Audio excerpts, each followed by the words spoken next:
తాగేవారు ఉంటారని అక్కడక్కడ వింటాం, కానీ దారి పొడవును తాగేవాడిని ఎప్పుడైనా విన్నారా? ఏమి కల్పిస్తున్నారండి. దారి పొడవును ఇక నీళ్లు తాగేది లేదు, జ్యూస్ తాగేది లేదు, వాటర్ బాటిల్ కొనేది లేదు. తాగడము, కొనుక్కోవడం, తాగడం, తాక్కుంటూనే వెళ్ళిపోతాడా? అది ఏం జరుగుతుందో అందులో అసత్యాలు నిజ నిర్ధారణ అయ్యే రోజు వచ్చునుగాక. ప్రార్థిద్దాం. మన పని ప్రార్థన. ఎవరిని ద్వేషించొద్దు.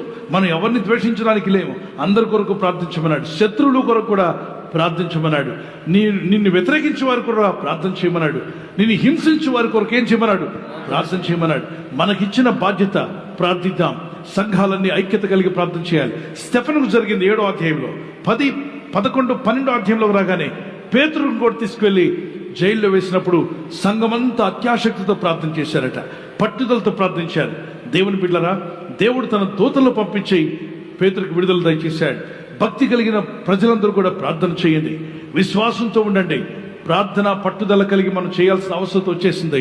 మన రాష్ట్రం కొరకు, మన దేశం కొరకు, తెలంగాణ కొరకు, ఆంధ్రప్రదేశ్ కొరకు, సౌత్ ఇండియా, నార్త్ ఇండియా, అలాగే అధికారుల కొరకు ప్రార్థించాల్సిన అవసరం మనకుంది. ప్రార్థిద్దాం. దేవుని దగ్గర మొరపెట్టుకుందాం. అన్యాయాలు, అక్రమాలు, అవినీతి కార్యాలు అన్ని ప్రభు తొలగించి సత్యమును, నిజాన్ని, అలాగే నీతిని దేవుడు ఫలింపజేయలాగున పట్టుదలతో ప్రార్థన చేద్దామన్న వారు గట్టిగా దేవునికి స్తోత్రం చెప్పగలరా?